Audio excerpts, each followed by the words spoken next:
प्रिय विद्यार्थियों, अपनी अगली क्लास स्टार्ट करते हैं एफ ब्लॉक तत्व को लेकर के। डी एंड एफ ब्लॉक तत्व जो चैप्टर है उसकी लास्ट क्लास है आज, और उसमें कल हमने एक महत्वपूर्ण टॉपिक यानी लेंथेनाइट कॉन्वेक्शन लेंथेनाइट संकुचन के बारे में पढ़ा था। एक बार मैं फिर से रिवाइज कर देता हूँ क्योंकि इम्पोर्टेंट है, इसलिए हमको ये पढ़ना जरूरी है। तो देखिए, लेंथेनॉइड श्रेणी जो होती है वो लेंथेनम 57 नंबर है, उसके बाद 58 से लेके 71 तक यानी 14 तत्वों में जाता है। ये 14 तत्व। लेंथेनम के बाद अगर सीरियम से ल्यूटीशियम तक गए तो कितने का नाभिकीय आवेश बढ़ जाएगा? प्लस 14 का। 58, 59, 60, 61, 62 इस तरह से गिनेंगे तो 71 तक पहुंचने पर 14 नाभिक के अंदर प्रोटॉन बढ़ जाएंगे तो प्लस 14 का नाभिकीय आवेश बढ़ जाता है। दूसरी बात, जैसे जैसे 58 से 59 हुआ, 60 हुआ, 61 हुआ, हम जानते हैं एक करके इलेक्ट्रॉन बढ़ता है।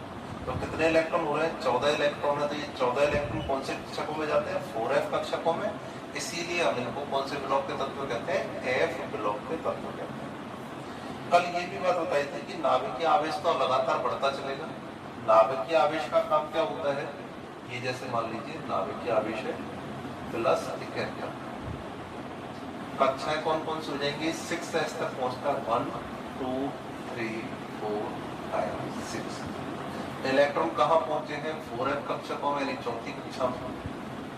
और नाभिकीय आवेश यहाँ पे है प्लस 71। ये अंदर के इलेक्ट्रॉन तो बाहर के इलेक्ट्रॉनों पर क्या लगाएंगे? धक्का। इससे आकार बढ़ेगा और प्लस 71 वाला क्या करेगा? इलेक्ट्रॉन को खींचेगा। खींचने वाले की ताकत ज्यादा है क्योंकि 4f कक्षकों का परिरक्षण प्रभाव कैसा होता है? दुर्बल। कल बताया था s कक्षकों का सबसे ज्यादा, p का उससे कम, d का और भी कम, और f का अति दुर्बल होता है। तो ये धक्का कम दे पाएंगे लेकिन प्लस 71 की वजह से खींचेंगे ज्यादा। तो लेंथेनाइट तो कुल मिला के आकार कैसा हो जाएगा? छोटा। तो हम यही समझा रहे हैं, सीरियम से ल्यूटीशियम तक जाने पर नाभिकीय आवेश में लगातार वृद्धि होती जाती है और कहां तक बढ़ जाती है? प्लस 14 के नाभिकीय आवेश की वृद्धि होती है। तथा 4f कक्षा में इलेक्ट्रॉन भी भरे जाते हैं, लेकिन 4f कक्षकों के दुर्बल परिरक्षण प्रभाव की वजह से बाह्यतम कोश के इलेक्ट्रॉन अधिक प्रतिकर्षित नहीं हो पाते। अतः प्रभावी नाभिकीय आवेश परिरक्षण प्रभाव की तुलना में बहुत अधिक हो जाता है और आकार कैसा हो जाता है? संकुचित। तो सीरियम से ल्यूटीशियम तक जाने पर तत्वों के आकार, तत्वों की त्रिज्याएं जो है वो कम होने लगती है। इसी घटना को हम कहते हैं लेंथेनॉइड संकुचन। डायरेक्ट क्वेश्चन पूछा जाता है, लेंथेनॉइड संकुचन किसे कहते हैं? तो सीरियम से ल्यूटीशियम तक जाने पर या लेंथेनॉइड श्रेणी में 4f कक्षकों के दुर्बल परिरक्षण प्रभाव तथा प्लस 14 के नाभिकीय आवेश के कारण परमाणु आकार संकुचित होते हैं लगातार। इसे कहते हैं लेंथेनॉइड संकुचन। अब आते हैं हमारे पास लेंथेनॉइड संकुचन के प्रभाव क्या क्या, किन किन चीजों पर प्रभाव पड़ता है। तो देखिए, एक प्रभाव तो यही हो गया कि सीरियम से ल्यूटीशियम तक जाने पर आकार कम होते जाते हैं। पहला प्रभाव तो ये हो गया। दूसरी बात देखें, ये जो है ऐसा तो है 4f कक्षकों का दुर्बल परिरक्षण प्रभाव तो है, लेकिन फिर भी इतना दुर्बल भी नहीं है। यानी कुछ मात्रा में तो धक्का देते ही होंगे, बाहर प्रतिकर्षित करते ही होंगे। तो ये इनके आकार को बढ़ाने का काम कर रहे हैं और ये क्या कर रहे हैं? खींचने का। ठीक है, तो इससे आकार में बहुत ज्यादा कमी नहीं आती है। यानी ये जितना इसको खींचने की कोशिश करता है, बाएं से दाएं जाने पर आकार कम तो होते हैं लेकिन बहुत ज्यादा कम नहीं होते।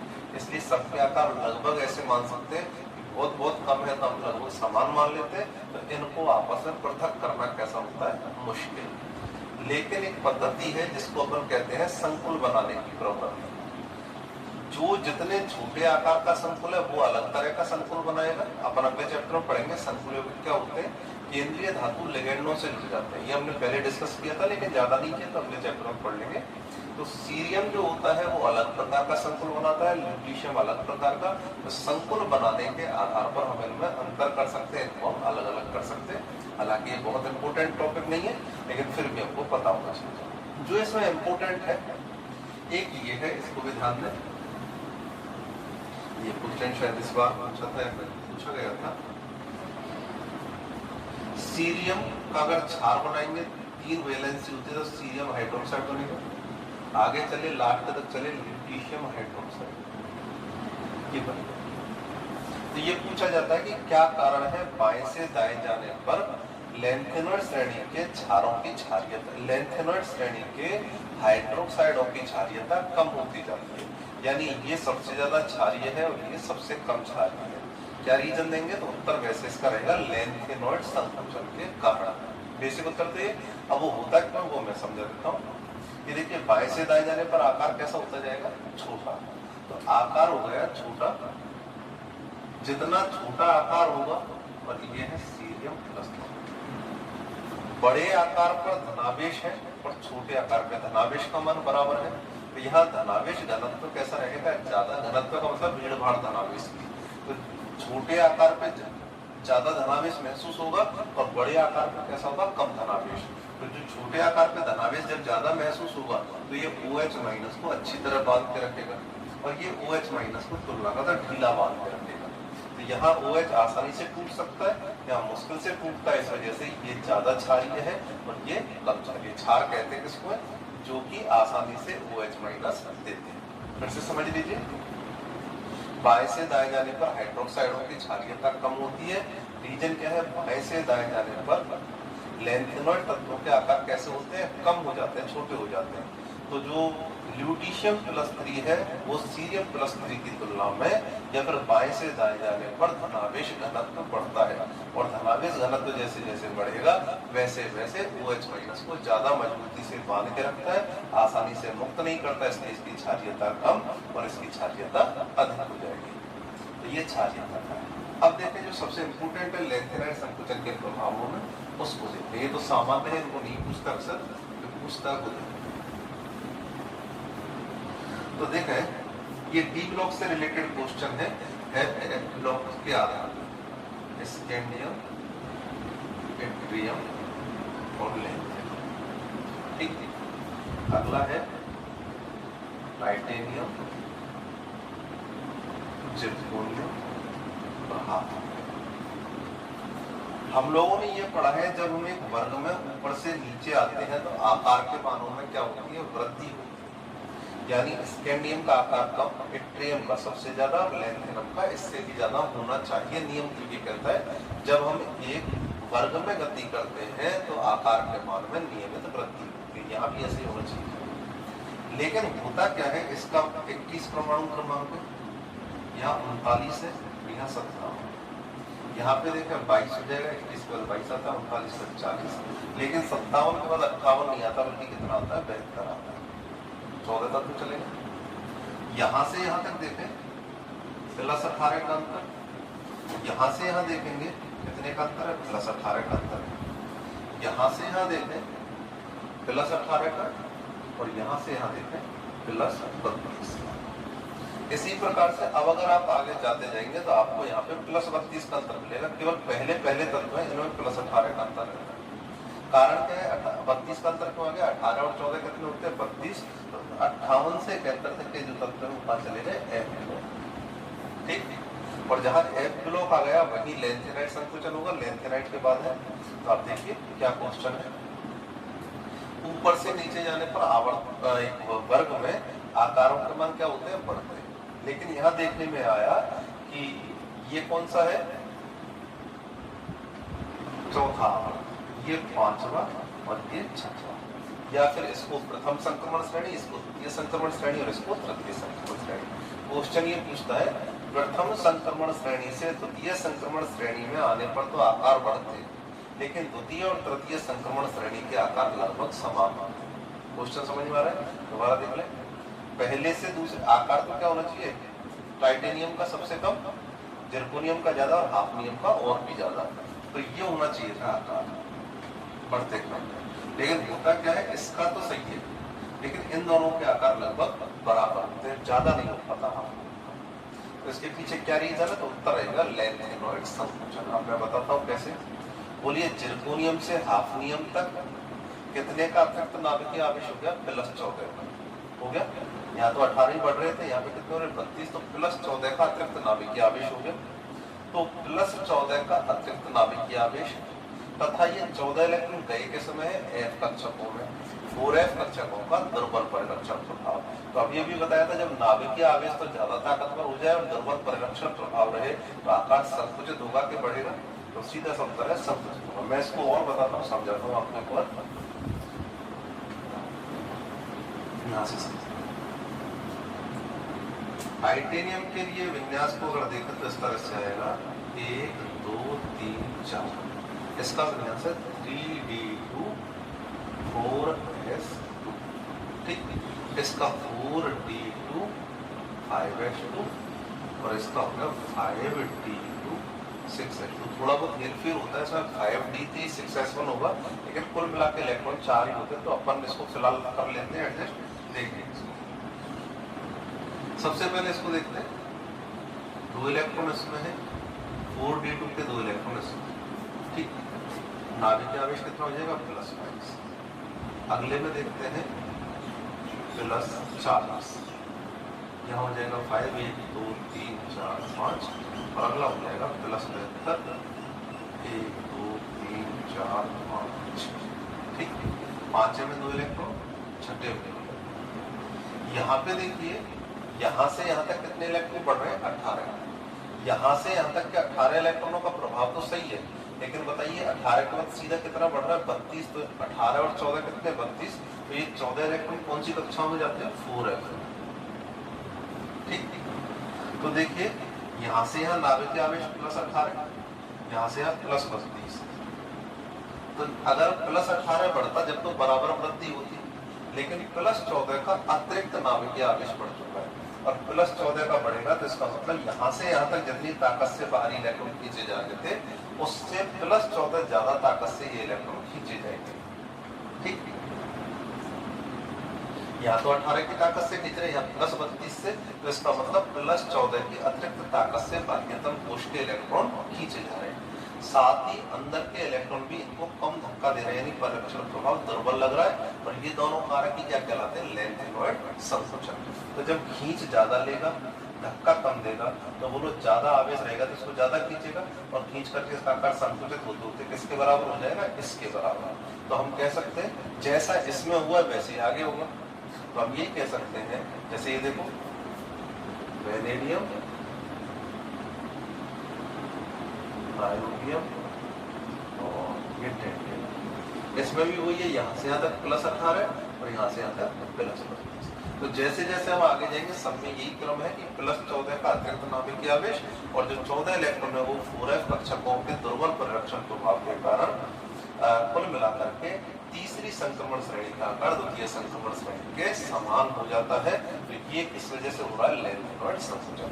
तो अब देखिए मैं आपको भाषा के रूप में बोल देता हूँ, अगर आपसे पूछा जाए कि क्या कारण है द्वितीय संक्रमण श्रेणी और तृतीय संक्रमण श्रेणी के तत्वों के आकार लगभग समान होते हैं, जिरकोनियम और हाफनियम के आकार समान होते हैं, पांचवें आवर्त और छठे आवर्त के आकार लगभग समान होते हैं। सब अंतर यही है कि यह लेंथेनॉइड संकुचन के कारण होता है, क्योंकि द्वितीय संक्रमण श्रेणी से तृतीय संक्रमण श्रेणी में जाने पर +14 का अतिरिक्त नाभिकीय आवेश और 4f कक्षकों के इलेक्ट्रॉनों का दुर्बल परिरक्षण प्रभाव आकार को संकुचित करके किसके बराबर कर देता है द्वितीय संक्रमण श्रेणी के आकार के बराबर कर देता है। ये देखिए 4 छोटा आकार, 5वीं कक्षा हो गई बड़ा, 6वीं हो गई बड़ा, तो इसका आकार बड़ा हो चुका था, लेकिन +14 के अतिरिक्त नाभिकीय आवेश ने क्या किया इसको सिकोड़ लिया, संकुचित कर दिया, तो इसका आकार लगभग इसके बराबर हो जाता है। तो ये लेंथेनॉइड संकुचन के कारण ऐसा होता है। अब लेते हैं हम अगला,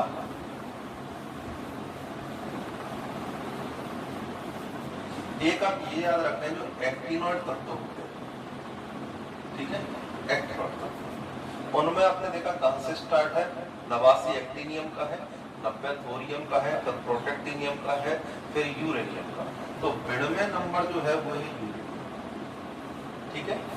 तो 92 नंबर तथा इसके बाद वाले जो नंबर हैं 92 के बाद 93 94 95 जो भी तत्व है 92 से ऊपर के जितने भी तत्व हैं उन सबको कहते हैं हम super heavy element, super heavy element, यानी इनको अति भारी तत्वों के नाम से जाना जाता है, या फिर इनका नाम एक और है परा यूरेनिक तत्व यानी यूरेनियम के बाद वाले तत्व। ठीक, परमाणु क्रमांक विनिमय के पश्चात आने वाले तत्व परा यूरेनिक तत्व कहलाते हैं। ट्रांस यूरेनिक कहते हैं इंग्लिश में। परा का मतलब है ट्रांस। पिछले साल पेपर में पूछा गया था, पिछले से पिछले साल, कि परा यूरेनिक या ट्रांस यूरेनिक तत्वों के उदाहरण लिखिए। तो आप कोई सा भी लिख सकते हैं, विनिमय के बाद 93, 94, 95, 96 कोई सा भी एक तत्व आप लिख लीजिए। है उसके बाद नेपच्यूनियम है, प्लूटोनियम है, अमरेशियम है, यूरियम है, बर्केलियम है, ऐसे करके बहुत सारे तत्व हैं। तो आप उसमें कोई सा भी लिख सकते हैं, परा यूरेनिक या ट्रांस यूरेनिक। इन्हीं को हम सुपर हेवी एलिमेंट्स के नाम से जानते हैं। जितने भी एक्टिनॉइड तत्व हैं सभी के सभी कैसे होते हैं, ये आपके रेडियो एक्टिव प्रकृति के होते हैं। रेडियो एक्टिव का मतलब एक निश्चित समय पर अपघटित हो जाते हैं। तो ये हमारे पास जो एफ ब्लॉक है उसकी सारी बातें लगभग हो चुकी है। अब इसमें से केवल एक पॉइंट रह गया है, इनके कुछ बेनिफिट्स यानी अनुप्रयोग। एफ ब्लॉक तत्वों का फायदा क्या है, यहाँ से भी क्वेश्चन आता है। तो उसमें एक क्वेश्चन है मिश्रण। दो चीजें हैं, डी ब्लॉक तो मिश्र धातु बनाता है, ठीक है, अलॉय बोलते हैं, और ये क्या है, मिश्र मेटल। तो क्वेश्चन पूछ देता है मिश्र मेटल किसे कहते हैं, क्या कंपोजिशन है। तो देखिए सीरियम 40%, लैंथेनम व नियोडिमियम ये 44%, आयरन 5%, ठीक, और शेष मात्रा में कार्बन है, सल्फर है, ऐसे छोटे छोटे तत्व स्टील वगैरह है, वो सब मिला दिए जाते हैं। तो इन सबका मिश्रण ही मिश्र मेटल कहलाता है। तो हम क्या कह सकते हैं, सीरियम का 40%, लैंथेनम व नियोडिमियम का 44%, आयरन 5%, कार्बन सल्फर आदि का मिश्रण मिश्र मेटल कहलाता है। मिश्र मेटल कहाँ आता है, जहां जहाँ पे जैसे युद्ध के टैंक बनते हैं, इसके अलावा ये जेट विमान बनते हैं, मिसाइलें बनती हैं, इन सब में इसका उपयोग होता है। तो मिश्र मेटल यहाँ पे काम आ जाएगा।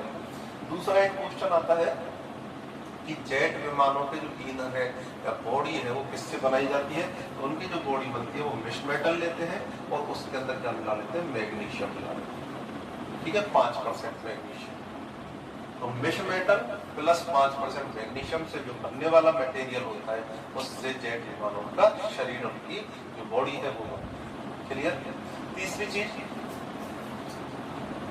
नियोडिमियम और प्लूटोनियम, ये दोनों ऐसे हैं जो हमारे शीशे लगते हैं घरों में, रंगीन कांच, तो रंगीन कांच बनाने में इन दोनों का उपयोग किया जाता है। ये दोनों रंग उत्पन्न करने के काम में आते हैं।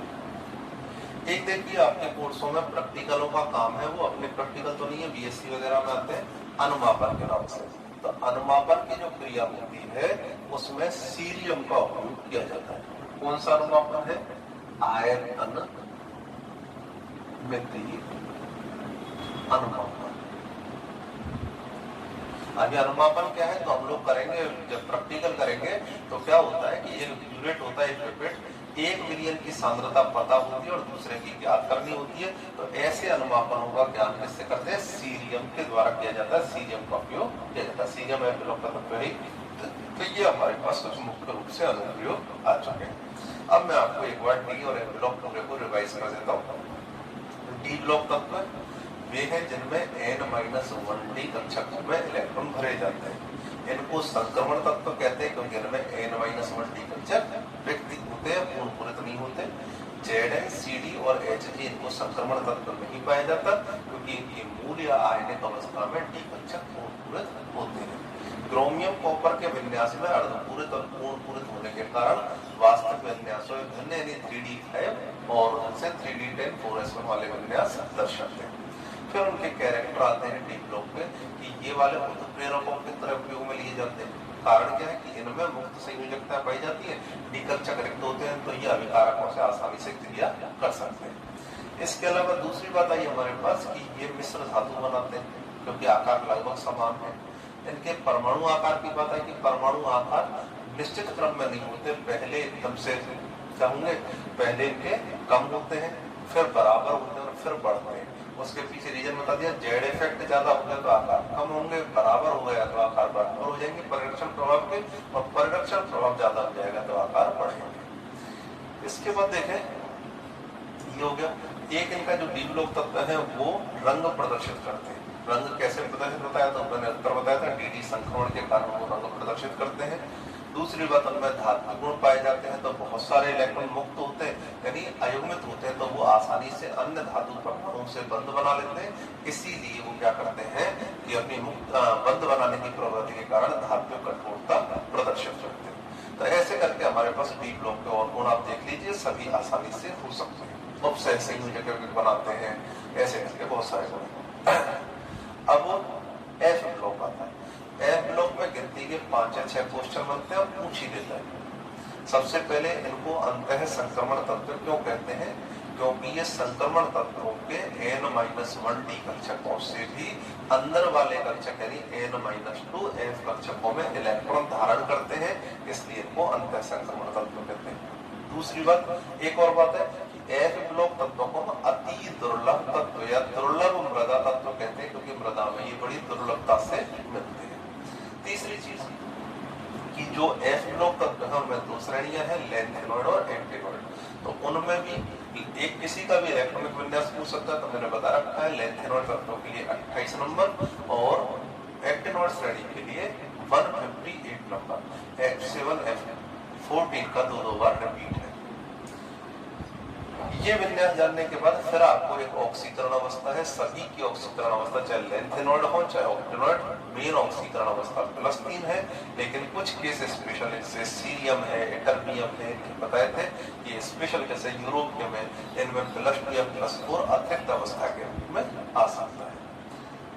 इसके बाद अगला पॉइंट है लैंथेनाइड संकुचन। लैंथेनाइड संकुचन के बारे में मैंने बता दिया कि क्या होता है, +14 का अतिरिक्त नाभिकीय आवेश और 4f कक्षकों का दुर्बल परिरक्षण प्रभाव के कारण बाएं से दाएं जाने पर लैंथेनॉइड तत्वों की त्रिज्याएं कम होती है, इसे कहते हैं हम लोग लैंथेनॉइड संकुचन।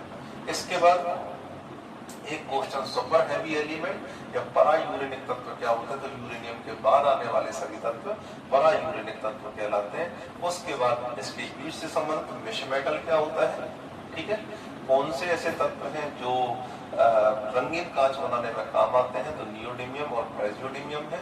आयतन मितीय अनुमापन में कौन सा तत्व काम आता है? सीरियम।